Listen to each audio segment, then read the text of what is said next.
Unsa may rason nga nung hangtod karon ang Ginoo pa ni balik, wa pa mo balik. Sukad pa kaniadto pag sa panahon pa sa mga apostolos nagingon na nga repent. Tungod ang Ginoo dulo lang mo balik ug hangtod karon wala pa. Mo na yung mga rason nga wala pa layo pa.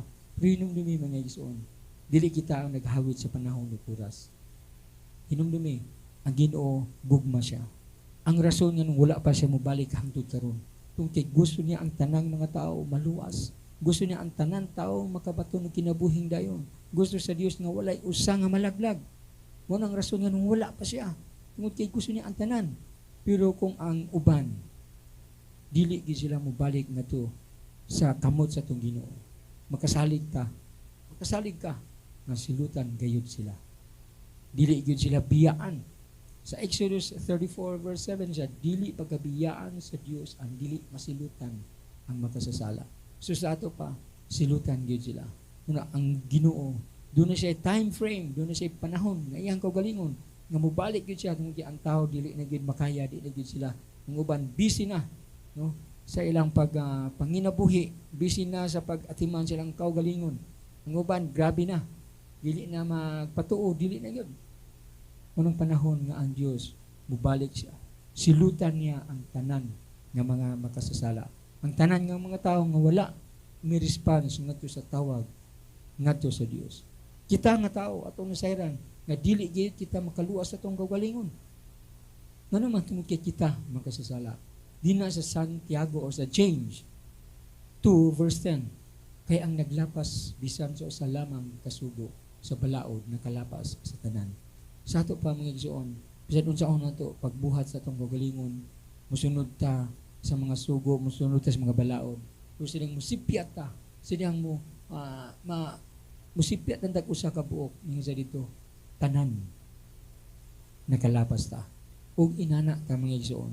Kung nga dili kita makaingon nga maluwas nato ang atong kaugalingon. Tungod kay wala kitay kapasidad nga maluwas sa atong kaugalingon.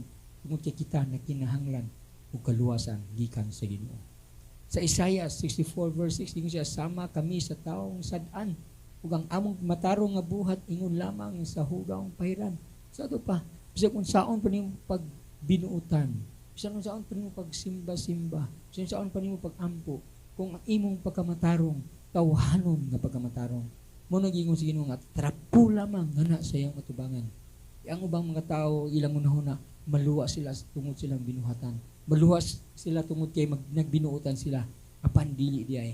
Ang kanang ilang pagkamatarong mo kanang giingon sa Ginoo nga ang ilang ang ilang pagkamatarong trapo lamang nga naatubangan nga na kaniya.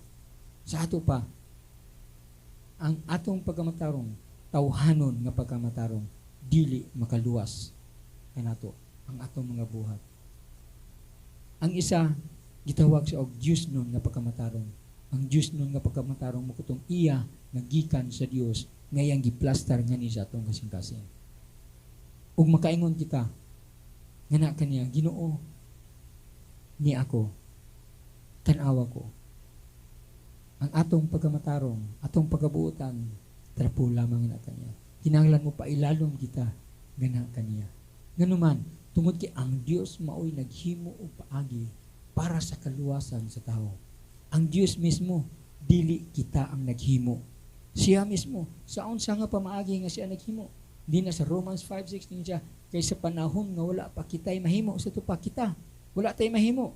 Saan man, nagpakamatay si Kristo alang sa mga dautan sa panahon nga gipili sa Dios. Sa ato pa ang atong pagkadautan, kaniadto, dili gid ta makaingon nga makabuhat ag maayong maluwas ta. Dili pinaagi kang Ginoong Kristo. Sa dihang namatay siya dito sa cross, sa dihang doon nagigitak na nga panahon para sa atong kaluwasan, tungod kay si Ginoong Kristo lamang ang atong dalan. Siya lang gid ang kamutuoran, siya lang gid ang kinabuhi.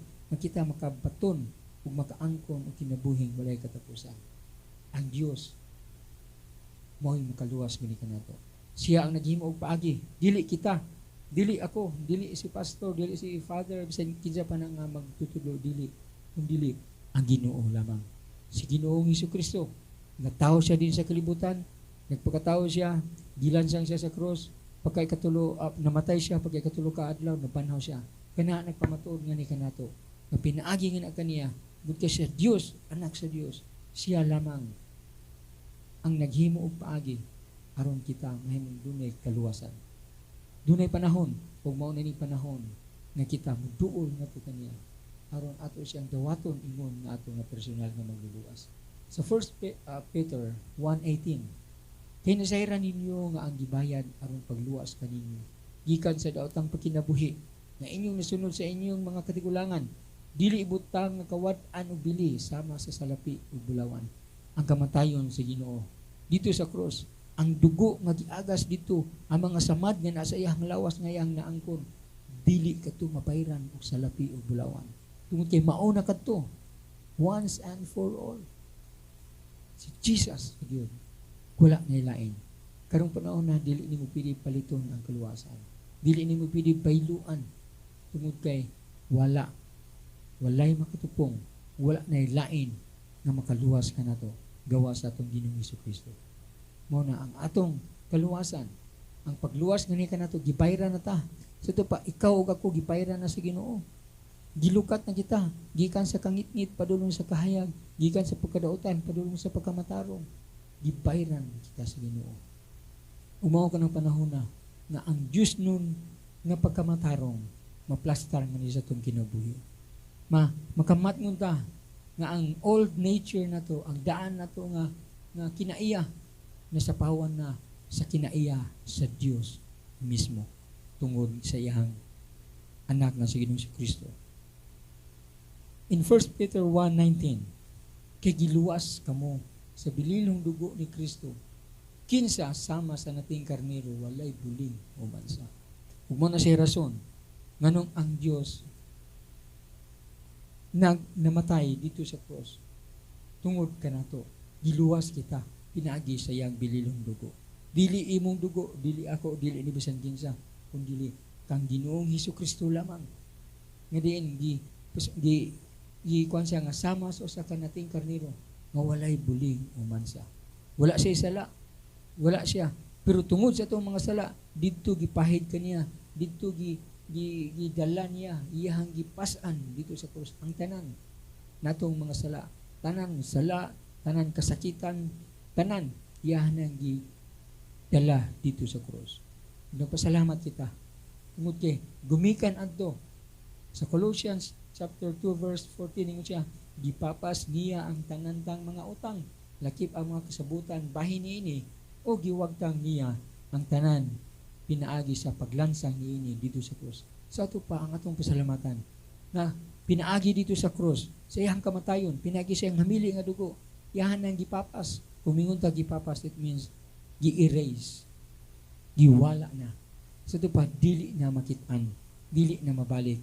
So diyang matubang ta nga sa amahan, ang iyang makitaan nga ni kanato, ang bisti medin mao ang pagkamatarong nga ni kanato nga gipasulob sa Dios nga ni kanato. Ang iyang pagkamatarong makita nga ni kanato sa panahon silang matubang kita ngadto sa Ginoo. Nganuman tungod kay giitangtang na niya. Dili na niya ma-recall, dili na niya tulisukon ang usa ka tawo nga oy ikaw man tong nagbuhat ani mo, ikaw magkasasala ka, dili. Nganuman gipapas na niya ang tanantang mga utang.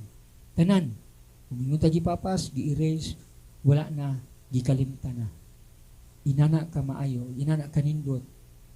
Ang gihimo ni Ginoong Hesukristo dito sa krus, pinaagi sa iyang kamatayon. Si Kristo mismo ang mibayad sa silot sa atong mga sala. Instead nga kita, pero siya ang mibayad. Ug tungod niini, ang atong kaluwasan na base sa gibuhat ni Kristo sa krus, ug dili sa unsay atong nabuhat para kaniya. Kung sa to pa ang atong mga binuhatan, tabla ang tanan.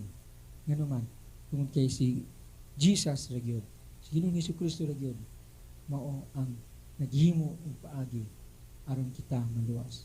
Atong kaluwasan na base sa gibuhat ni Kristo, dili ato gibase sa krus nga din didto ang tanan niyang gibuhat para kanato aron kita makabaton og kaluwasan. Ug mao kana mga igsoon, nga atong timan-an nga kita dili kita makaluwas sa atong kaugalingon. Ug angay natong hinumduman nga ang tanan natong mga pagkamatarong, ang atong tawhanong pagkamatarong trapo lamang nga naatubangan sa Ginoo. Ug karong kabuntagon, kitang tanan tungod man kang Ginoong Jesucristo, kita nakabaton og kaluwasan, nakabaton og kagawasan gikan sa sala. Kinahanglan atong dawaton, kinahanglan atong ibutang nato sa atong kasing-kasing nga ang Dios lamang og wala na lain. Karong kabuntagon, karong taknaa, karong adlaw, ang Dios kung ikaw namati karon, ikaw nagtan-aw karon, niini nga pulong.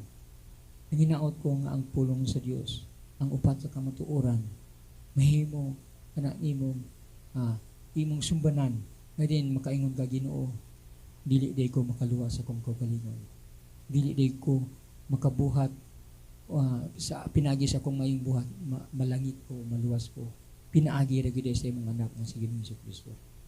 Siya mismo ang hatag naghimo og pamaagi aron kita maluwas.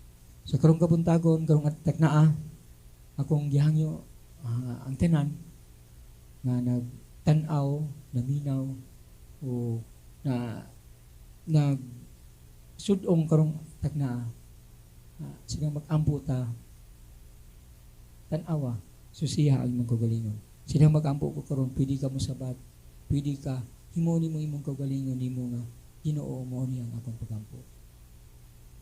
Ato piyong na itong mga mata, tungdungo itong mga ulo, ug mag-ampo ta. Amahan na mo nga langit noon, salamat sa imong kaayo, ining adlaw. Salamat Ginoo nga nagpailalag yun nga kami walay katakos ug walay mahimo para sa among kaugalingon nga kaluwasan. Tungod kay kami mga dautan man, tungod kay kami makasasala man. Karon taknaa Ginoo, nagpasalamat kami nga pinaagi sa imong bugtong anak nga si Ginoong Jesucristo nga gilansang dito sa krus. Maoy naghimo og tulay aron kami makaduol nga na kanimo. Karon taknaa Ginoo, ania ako usa ka makasasala. Pasaylua ako sa akong mga sala, sa akong mga huna, sa akong mga pulong, sa akong mga buhat, sa tanan nako Ginoo nahimo sa kong kinabuhi nga ang uban wala nako masayran tungod kay sa plano pa lang nakasala na diay ako. Sa kong unahuna, sa wala pa rin ako gibuhat, nakasala na diay ako. Pasaylua ako Ginoo. Tanawa ang akong kasing-gasing, tanawa ang akong kinabuhi. Hindui ako Ginoo. Sama sa igingon sa imong bulong, nga pinaagi sa imong hamili nga dugo, imo kami gihugasan, imo kami gidumpyuhan Ginoo. Pasaylua ako Ginoo.